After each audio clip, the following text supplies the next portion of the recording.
पहली प्रश्नकर्ता युवा हैं, लिख रही हैं, प्रणाम आचार्य जी। मेरे जीवन की जो समस्या मुझे समझ आती है वो यह है कि मेरे अंदर संसार को लेकर भय है। भय जैसे मेरे अंदर जड़ बनाकर बैठ ही गया है। मुझे अजनबी लोगों और परिस्थितियों पर बिना किसी कारण ही संदेह उठता है और डर तो लगातार दिन से रात तक बना ही रहता है। यहाँ शिविर में आने के दौरान, रजिस्ट्रेशन की प्रक्रिया के दौरान और शिविर में आने का जब ख्याल उठा था तब से लेकर अभी आने तक भी लगातार डर ही बना हुआ है। इस भय के साथ जीना मेरे लिए अत्यंत कष्टकारी होता जा रहा है। यह डर शारीरिक और मानसिक हानि दोनों को लेकर उत्पन्न होता है। कृपया मार्गदर्शन करें।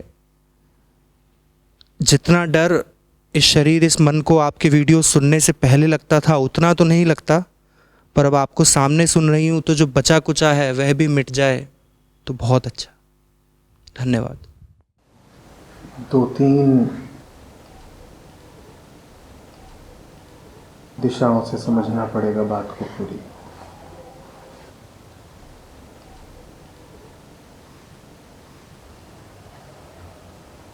पहली बात है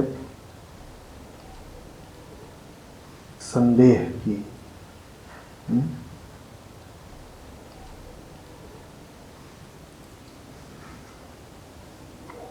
संदेह में अपने आप में कोई बुराई नहीं होती।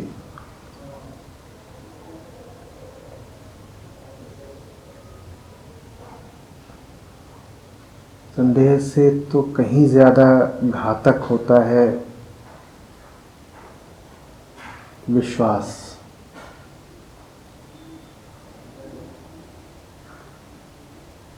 हममें से अधिकांश लोग संदेह के मारे हुए नहीं हैं।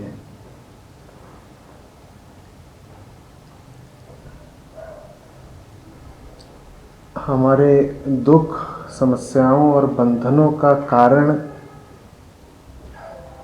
हमारा झूठा, अंधा विश्वास है। संदेह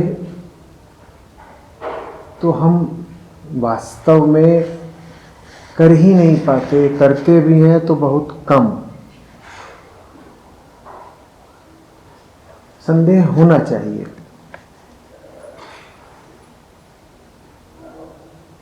एक कोण से कहूं तो धार्मिकता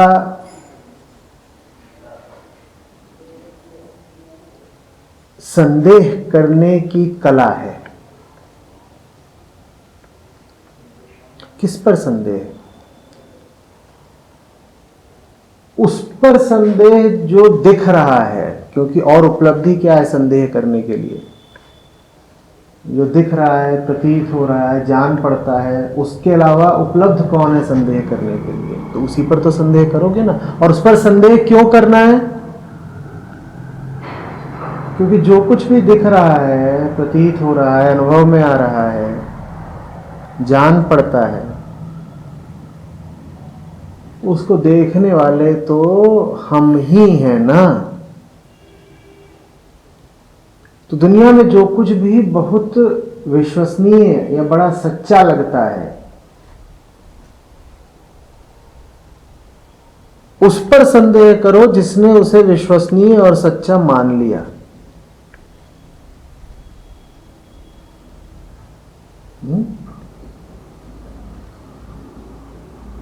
और कहां छुपती है माया?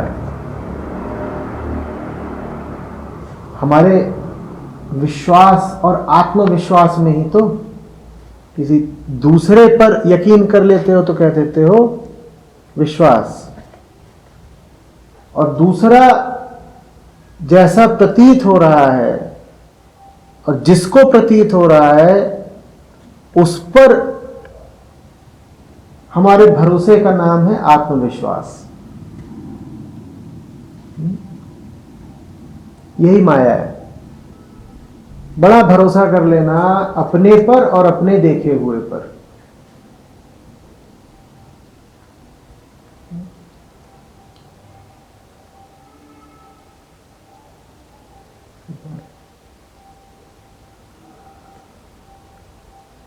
लेकिन जो कोई संदेह करे,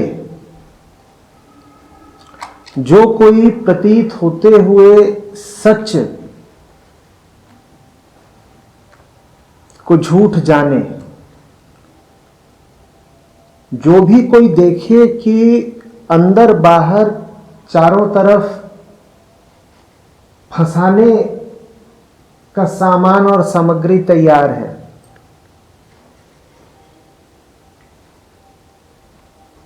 उसे डर से मुक्त रहना होगा।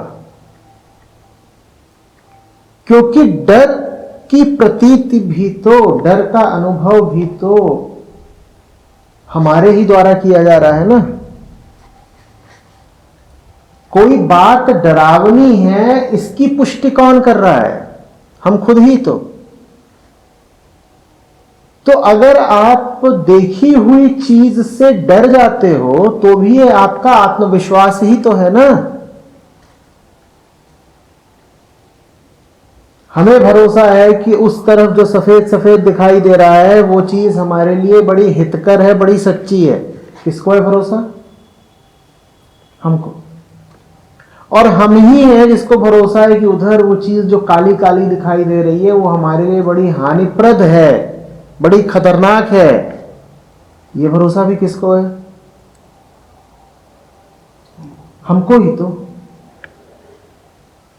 तो जो संदेह करेगा वो डर कैसे सकता है भाई?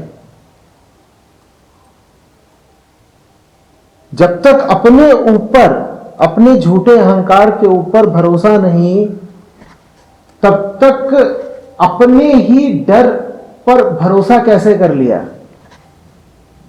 वास्तव में बहुत डरने वाला मन भी बड़ा अहंकारी है। उसका वक्तव्य है कि मुझे साफ पता है कि फलानी चीज मेरे लिए खतरनाक है। तुम्हें कैसे पता? कैसे पता? आज तक जिन चीजों पर बड़ा भरोसा था उनमें से क्या देखा नहीं है कि कितनी चीजें उल्टी पड़ी हैं? कहो, बोलो।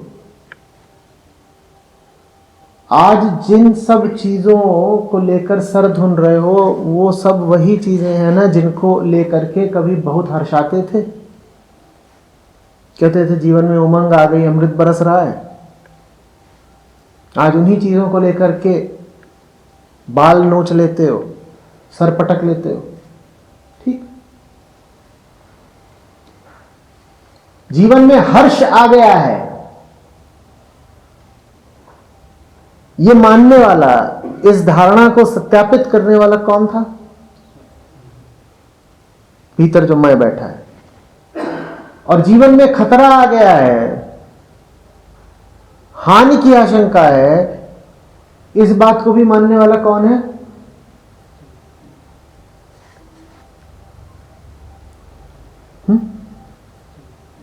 डर कैसे लेते हो बताओ तुम?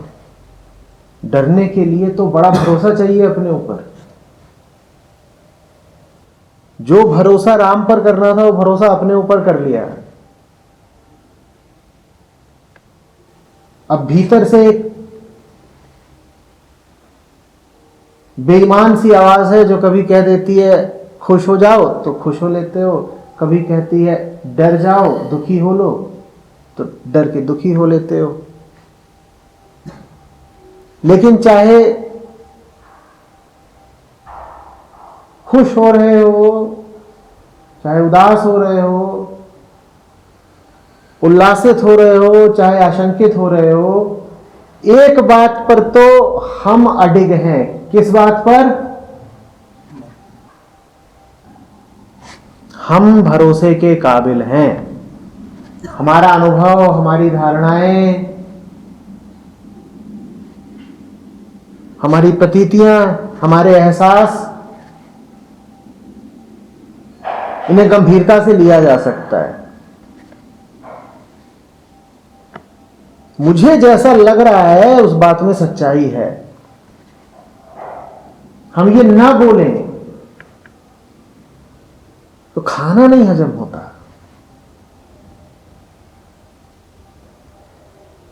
कौन सा अध्यात्म, काहे का सत्य, कौन सा राम? हम तो सबसे ज्यादा गंभीरता से लेते हैं स्वयं को। होगा कोई सत्य, होगा कोई ब्रह्म, हमने तो सबसे ऊंची जगह पर बैठा रखा है स्वयं को। तो फिर हमें डर भी राम से नहीं लगता, हमें डर भी उन बातों से लगता है जिनकी पुष्टि हम करते हैं कि डरावनी है।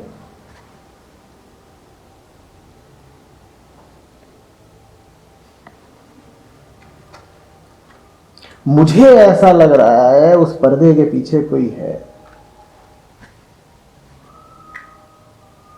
मार न दे मुझे कहीं, और मैं डर से बिल्कुल कांपा जा रहा हूं।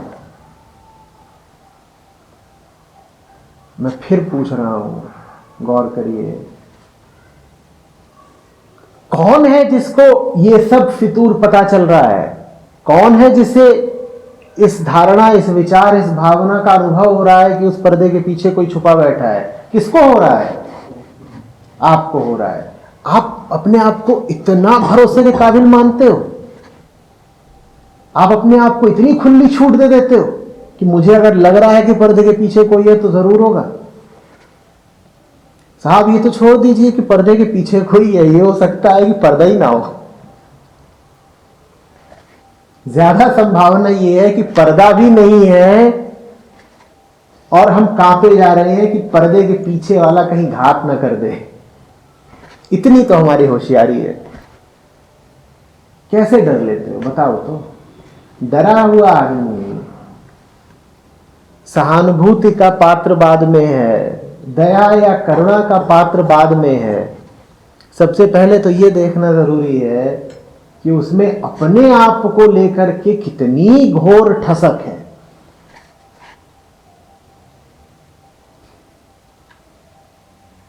डरो, क्यों डरो? क्योंकि मुझे ऐसा लगा कि डरना चाहिए। अब मुझे लगा है तो डरना होगा। क्यों? क्योंकि मैं बादशाह हूं। भाई मुझे लगा है तो सच ही होगा ना। सच की भी कसौटी क्या है? जो मुझे लगे सो सच। तो सच से भी बड़ा कौन हुआ? मैं। क्योंकि सच को भी प्रमाणित करने वाला कौन? मुझे अगर लगा पर्दे के पीछे कोई है तो उसे होना पड़ेगा, क्योंकि किसको लगा? मैं कौन हूं? मैं बादशाह हूं। मुझे अगर लगा है कि पर्दे के पीछे कोई है तो उसे होना पड़ेगा, और अगर कोई पर्दे के पीछे है तो अब मुझे अधिकार मिल गया डरने का। तो मैं डरूंगा और कांपूंगा, और मैं अपनी ही नजरों में क्या बन जाऊंगा? सहानुभूति का पात्र। अपनी नजरों में मैं एक तरफ तो यूं हो जाऊंगा जैसे कि मैं बड़ा आतंकित हूं, मेरे साथ बहुत चीजें गलत हो रही हैं, जबरन हो रही हैं, अन्यायपूर्वक हो रही हैं। और दूसरी ओर मैं जितना ज्यादा अपने विषय में ये सब मानता रहूंगा, मैं उतना ही भीतर ही भीतर अपने ही प्रति विश्वास से और भरता जाऊंगा। क्योंकि भाई ये जो कुछ भी हो रहा है किसके साथ हो रहा है? तो ये एक चीज है, एक सवाल है जो अपने आप से पूछना न भूला करें। ये जो कुछ हो रहा है किसके साथ हो रहा है? ये जो कुछ भी लग रहा है किसको लग रहा है? मुझे ही तो लग रहा है। कुछ बहुत बुरा हो गया ऐसा किसको लग रहा है? कुछ बहुत अच्छा हो गया ऐसा किसको लग रहा है? कोई घोर विपदा आने वाली है किसको लग रहा है? आहा, आशा के कमल खिले हैं, कौन हर्षा रहा है? मैं। और मैं कौन हूं? बोला करिए भाग चौटा। फिर सुख दुख दोनों बिल्कुल झड़ जाएंगे। सुख भी आप पर अवलंबित है और दुख भी आप पर अवलंबित है। और अपने आप को बोलते रहेंगे कि मैं तो बादशाह हूं, तो सुख भी बड़ा सच्चा प्रतीत होगा और दुख भी। जब डरोगे तब तो आचार्य से पूछना होगा, आचार्य जी डर बहुत लगता है। जब मजे आते हैं, मौज छाती है, तब थोड़ी कहने आते हो कि बड़ी समस्या है। लेकिन बात यह है कि जितनी झूठी वो मौज है, डर उससे ज्यादा झूठा थोड़े ही है। डर भी अधिक से अधिक बराबर का झूठा है। लेकिन शिकायत किसकी होती है? बस डर की होती है। सुख की शिकायत कोई करने ही नहीं आता। सुख और दुख जब जीवन में बड़े मुद्दे बने तो पूछना मत भूलिएगा, सुखी कौन है भाई? ये सुखी कौन है? सुख तो ठीक है, ये सुखी कौन हो रहा है? दुख तो ठीक है, दुखी कौन हो रहा है? सुखी राजा भी हम है, दुखी राजा भी हम है। और दोनों के लिए एक संयुक्त नाम है भक्त छुट्टा।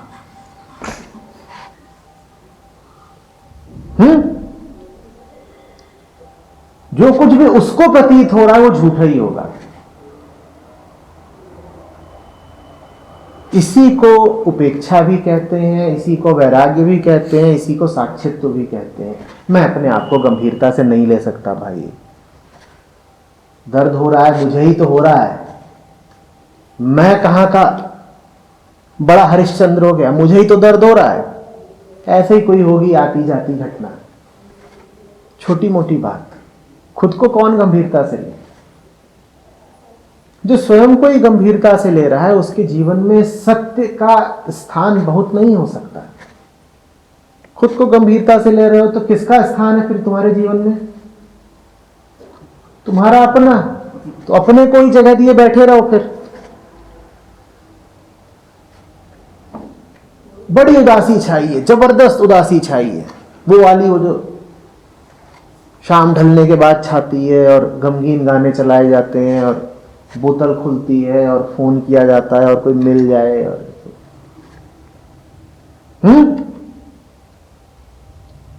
ठीक उस वक्त अगर याद आ जाए कि उदासी तो ठीक है, पर ये उदास होने वाला कौन है? कौन है? और उसको जो उसके लिए बिल्कुल जायज संबोधन है उससे अलंकृत कर दिया जाए भक्त, तो अब उदासी कहीं बचेगी नहीं। लेकिन अगर आप ये साधना करना चाहते हैं तो अपने आप को अविश्वसनीय सिर्फ दुख के क्षणों में नहीं बोलना होगा, अपने आप को अविश्वसनीय आपको सुख के क्षणों में भी बोलना होगा। वहां दिक्कत आएगी क्योंकि लालच रहता है सुख भोगने का। सुख को हम तत्काल सत्य की मोहर लगा देते हैं, सुख है तो सच्चा होगा। नतीजा निकलता है कि फिर दुख को भी झेलना पड़ता है, दुख को भी सच्चा मानना पड़ता है। नहीं तो ये सब फिर पर्दे पर चल रही फिल्म जैसे हो जाए। हम इतने पागल थोड़ी हैं कि जो चल रहा है उससे प्रभावित ही हो जाए। देख लिया, थोड़े मनोरंजन की चीज है, प्रभावित हुए तो बस उतने जितनी अपने आप को छूट दी प्रभावित होने की।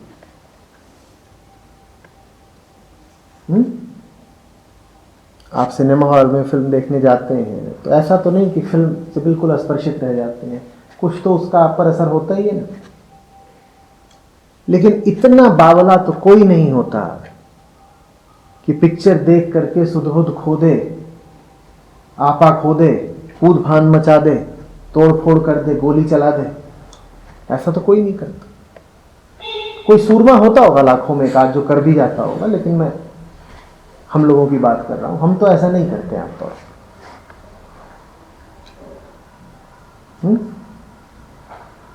तो अपने साथ भी जो कुछ हो रहा है, सुख है दुख है, उस सब को वैसे ही देखिए कि पर्दे पर चल रहा है। और इस नाते मैंने कहा कि संदेह बड़ी मूल्यवान कला है, क्योंकि हमारी प्राकृतिक वृत्ति है विश्वास की। हमारे साथ जो कुछ भी हो रहा होता है हम उस पर तत्काल विश्वास करते हैं कि जो हो रहा है वो हो ही रहा है। जो प्रतीत हो रहा है उसको हम अस्तित्वमान मान लेते हैं, जबकि इन दोनों में बहुत अंतर है। किसी चीज का प्रतीत होना एक बात होती है और किसी चीज का अस्तित्वमान होना बिल्कुल दूसरी बात होती है। प्रतीत तो हमें कुछ भी हो सकता है, जो कुछ प्रतीत हो क्या आवश्यक है कि उसका अस्तित्व भी हो? जानने वालों ने बार बार यही समझाया कि बेटा ये है नहीं, बस भास रहा है, भासता है नहीं। अहंकार क्या कहता है कि आभास किसको हुआ? मुझे हुआ। जब मुझे आभास हुआ तो जरूर होगा, क्योंकि आभास, अरे जब हमें हुआ है तो झूठ कैसे हो सकता है? हम कौन है? बादशाह। भाई हमें कोई चीज अगर प्रतीत हो रही है, अनुभव हो रही है, तो ऐसा कैसे हो सकता है कि वो चीज बिल्कुल नकली हो?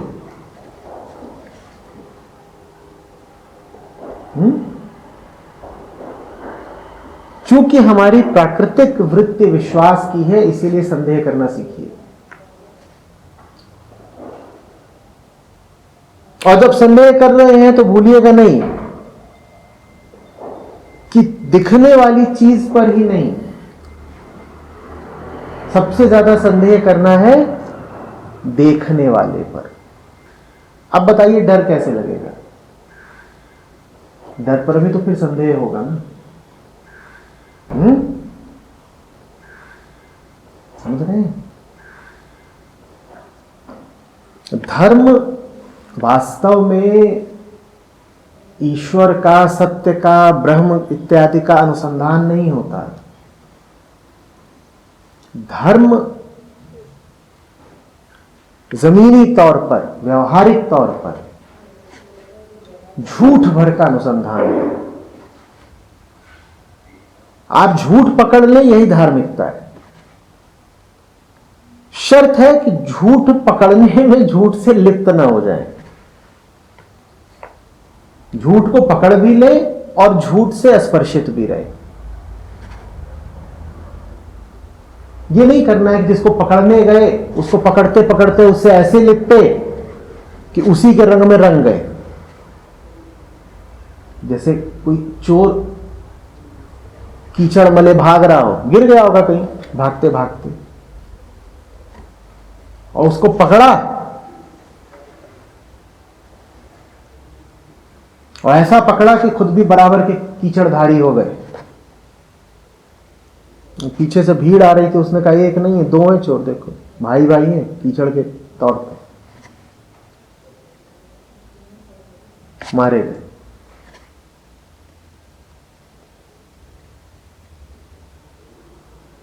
दुनिया का झूठ पकड़ना भी है। दुनिया में हम भी शामिल हैं। दुनिया माने ये नहीं कि बाकी सब झूठे हैं, हम सच्चे हैं। दुनिया का झूठ पकड़ना भी है, और कितना भी खतरनाक दिखाई दे रहा हो वो झूठ, अपने आप को याद दिलाते रहना है कि अरे है तो झूठ। जब झूठ है तो उससे जो खतरा है वो भी झूठा है। क्या झूठी चीज सच्चा खतरा पैदा कर सकती है? तो जो दिखाई दे रहा है जब वो झूठ है, तो उससे जो खतरा लग रहा है मुझको, वो भी तो झूठ ही है ना। तो काहे की परेशानी, क्या डरना?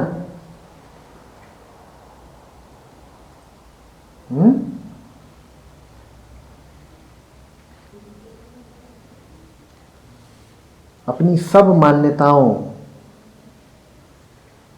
पर संदेह करें, वो सब बातें जो सहज ही, प्रकट ही, प्रत्यक्ष ही सच लगती हैं, जिन पर कोई शक शुबहा उठता ही नहीं, उन पर भी संदेह करें। हमारी समस्या, खौफ, परेशानियां सब वहीं छुपे बैठे हैं। अंत में अगर आपकी हार होगी तो इसलिए नहीं कि आप संदेह में फंस गए, आपकी खोट यह होगी कि आपने संदेह बहुत बहुत कम किया, और ज्यादा करना चाहिए था। आप मेरे पास समस्या लेके आते हैं, कहते हैं कि मैं बड़ा संदेहग्रस्त रहता हूं। कहां संदेहग्रस्त रहते हैं? संदेह तो हम में से अधिकांश लोग जानते ही नहीं।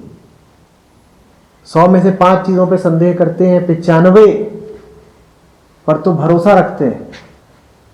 आपकी समस्या वो 5 चीजें नहीं है जिन पर आपको संदेह है, आपकी समस्या वो 95 चीजें हैं जिन पर आपको